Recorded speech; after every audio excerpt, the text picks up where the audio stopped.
네. 혹시 마지막으로 하실 말씀이 있으신가요? 지금 네, 혹시 하실 말씀이 있으시면 잠시 시간 드리겠습니다. 아닙니다. 네, 먼저 들어가겠습니다. 고생하셨습니다. 저는 김종인 증인, 장경식 증인, 그리고 김준희 참고인에게 질문하겠습니다. 먼저 김종인 증인과 장경식 증인 나와주시죠.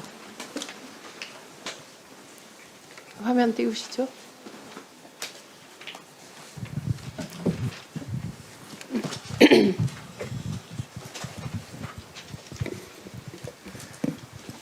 김종인 증인, 네. 저 시작하겠습니다.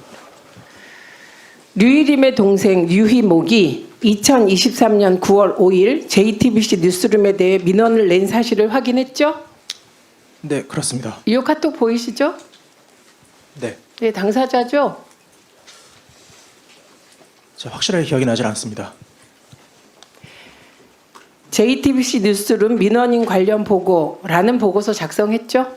맞습니다. 누구한테 보고했습니까? 옆에 있는 전 종편 보도채널 팀장인 장경식 팀장에게 보고했습니다. 네, 장경식 증인께서는 김종인 증인으로부터 보고서 보고받았죠? 네, 그렇습니다. 장경식 팀장이 류일임 증인에게 보고하러 간 사실까지는 김종인 증인 알고 있죠? 잘 모르고 있습니다. 장경식 증인, 김종인 증인에게 받은 보고서 류일임에게 보고하러 갔다는 여러 정황이 있고 보고하러 갔죠?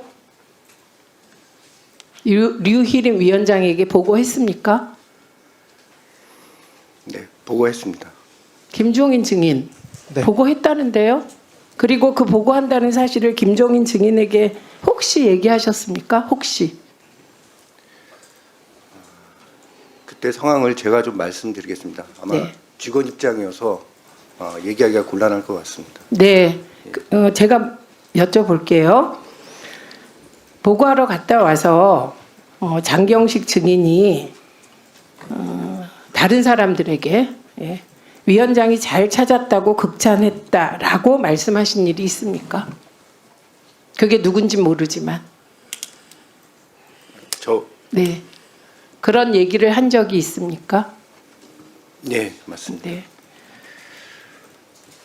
근데 그동안에는 류일임 위원장에게 보고하지 않았다고 하셨잖아요. 그런데 네. 오늘 그동안의 증언과는 다른 말씀을 하셔서 제가 좀 당황이 되는데요.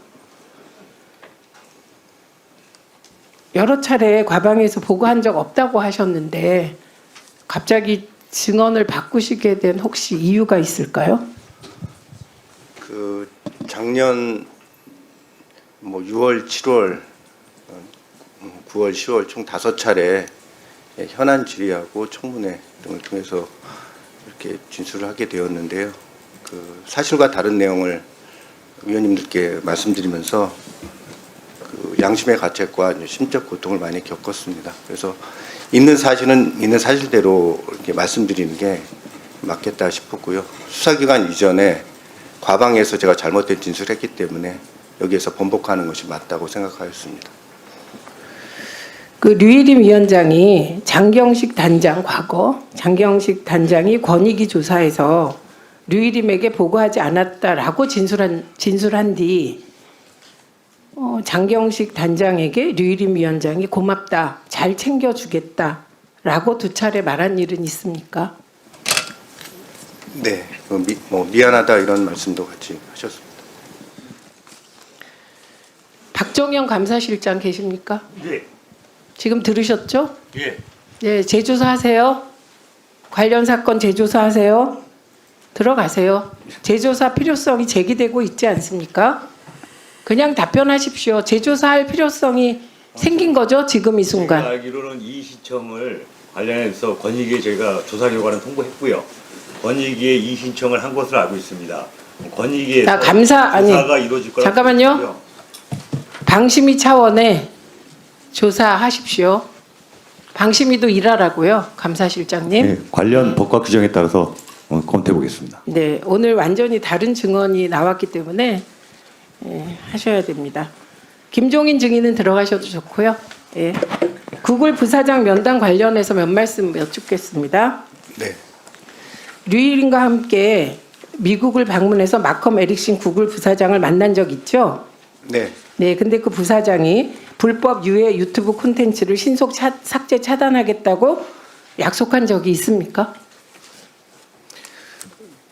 그 두 가지 작년에도 말씀드렸지만 그 두 가지에 대해서 그 표현을 프라미스라는 표현을 쓰지 않았고, 네. 예, 근데 저희가 이제 메이크 슈어라든지 커미트라는 이런 표현을 썼습니다. 그래서 그 표현에 따라서 당시 이제 저희가 사전에 출장 전에 준비해간 초안과 또 이제 위원장께서 이제 저희한테 보내준 초안이 두 가지 초안이 있었는데 그 초안에는 이제 약속이라는 표현이 들어 있었습니다. 이제 약속은 없었던 거고요. 네. 류일인 위원장이 자신이 작성한 보도자료 초안을 증인에게 줬다는 것이지요.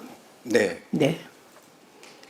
그리고 구글 부사장 면담 때 민망한 일들이 실제로 벌어졌었죠. 류일인 위원장이 언성을 높이고 손으로 테이블을 쳤잖아요. 맞죠? 그 이제 부사장이 그 신속 삭제에 대해서 좀 확신한 확약을 하지 않으니 류일인 위원장이 화가 났던 것이에요. 그렇죠? 좀 예. 그래서 결과적으로 구글과 우리가 구글에 협조할 사안이 많잖아요. 방심위는. 네. 그런데 그런 일들이 제대로 이루어지게 되었습니까? 구글 측이 굉장히 당황했다고 전해졌습니다. 사전에 조율된 내용이 아니었기 때문에 그 다음 주인가 그 한국 법인에서 왔었고요. 예, 그 당황했다는 그런 표현을 하였습니다. 네. 그런 들어가셔도 좋고 이석하셔도 좋습니다. 그러니까 앞으로 장경식 증인도 류일인 위원장도 수사기관의 수사를 받게 될 겁니다. 오늘 장경식 증인의 저 증언이 민원 사주, 청부 민원의 진실을 밝히는데 도움이 되기를 기대합니다. 그리고 장경식 증인은 지금 하신 이 증언이 그대로 수사기관에서 수사 자료로 활용될 것임을 알고 계실 것이라고 믿습니다. 자, 제가 아까 자료 요청한 거 이진숙 위원장? 네. 2025년 1월 23일 이전에도 이인 의결에 문제가 없다는 판단이 있었다. 자, 방통위 판결문 찾아봤습니까? 예. 없죠? 아니 기각 의견에 그런 일부 내용이 있습니다. 지금 무슨 소리 하고 있습니까? 한글 독해가 그렇게 안 돼요? 마이크 주세요. 마이크. 조성은 처장 마이크 받으세요.